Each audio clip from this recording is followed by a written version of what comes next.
Have you ever heard of the term solopreneur and wondered how can I live that life?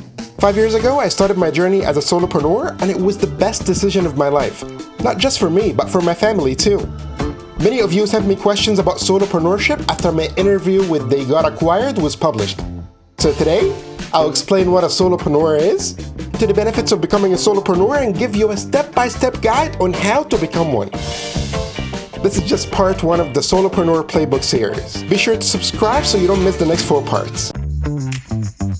In simple terms, a solopreneur is someone who sets up and runs a business on their own. But it's more than just being self-employed. It's about being the heart and soul of your operations, from creation to execution. That's also called a one-person business. But in order to have a business, you need to sell something, right? And that could be a physical product, a digital product, or a service. But you can also choose any combination of these.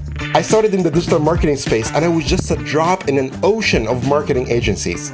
But at the time, I was living in China and spoke decent Mandarin, so I specialized in helping businesses in China grow internationally. But why was that a good idea? Because Google, Facebook, Instagram, and all Western social media are blocked in China. So most Chinese people have no idea how to use these platforms for marketing or ads. So if I position myself as the foreign platform expert, that will be my edge. That's what they call a niche, but we'll get back to that later.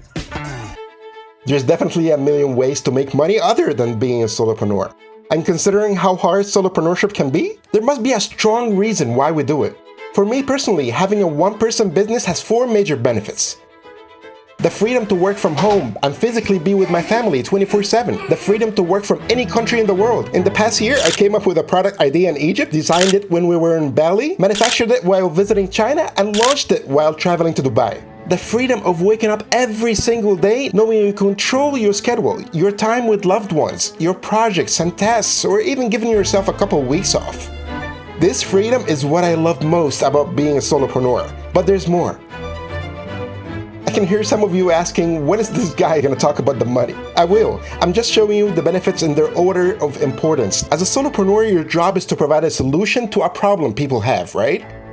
Every single day, you're trying to make a positive impact on people's life. The tens of thousands of people whose risk, strain, and pain went away because of our product, these are people like you and me, not just a number of sales. And that, my friend, comes with a lot of fulfillment. Talking about the money is always tricky, but let's get real. Solopreneurship has the potential to be lucrative. I opened my books and showed you exactly what my journey looked like financially in a video linked somewhere here. There were lean months where I doubted everything, but then there was the financial freedom I always dreamt of. As solopreneurs, we don't hire full-time employees, and I personally don't accept any outside funding. So with that comes peace of mind. You don't have to worry about hiring and firing people. You don't have to carry the responsibility of employees' well-being, get into workspace politics, or watch a board member or an investor control your business. It's just you, your business, and your clients or customers. Now comes the big question, how can you become a solopreneur? If that's something you want to achieve, then you're in luck, because what follows is a step-by-step guide to help you do just that. You don't have to do these steps in order, but I highly recommend doing so, as it will make your solopreneur journey much smoother. I'm sure you heard a lot of experts talk about picking a niche for your business, but I strongly advise you not to do so.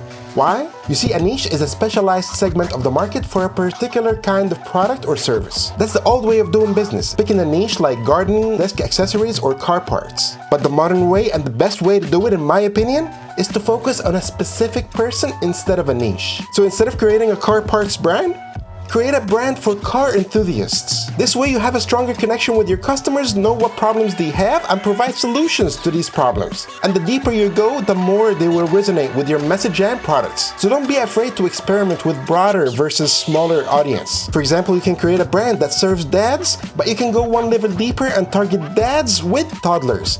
Or even deeper by speaking to dads with toddlers who also work from home. But be aware that if your person is too specific, then your TAM, or total addressable market, will be smaller. This will limit your growth in terms of audience size and revenue. We'll talk about TAM in the 3rd video of this series, so don't forget to subscribe, and hey, press the like button if you're getting value out of this video. This part is fun. I want you to imagine that you're in a video game. One of these where you get to create your character before you start playing. Each character has a different background story, a strong purpose, and a unique appearance, right? It's the same concept with brand building. For starters, you need to think about these. What impact does your business wish to make on your person's life? For example, Diskello is helping people working from home to be healthier and more productive so they get to enjoy their time with loved ones. How would your brand serve your person? Will you solve your audience problems by providing affordable products or luxurious high-quality stuff? What do you want people to feel when they interact with your business? This includes the name and all the visible elements of your brand, such as color, fonts, and logo. At this stage, make sure you check your potential brand's name for trademarks, secure a .com domain, and start creating all the social media accounts for your business. The first 2 steps were the foundation of your business. And this is why I told you to take these steps in order. Because with your person and brand character in mind, it's a lot easier to come up with products or services ideas. You already know who your person is, feel their problems and pain, and ready to provide solutions to help them. So once you reach this step, I want you to think about this. What products or services can you sell to them now?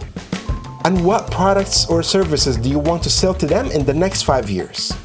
Choosing a product or service to sell is not an easy task, and each come with a different level of difficulty. Some products require a huge investment in advance, like making a large inventory order for physical products. Others, like digital products, require only minimal cash capital, but a significant time investment. So think wisely and find something that fits your business circumstances, and then, once you settled on the product or service you want to offer, it's time to launch it. You need to have a plan for actually selling the product when it's ready. Because you can't just create a product, put it out there, and hope that people will find it and buy it. So you need to decide how are you gonna put your product in front of your person.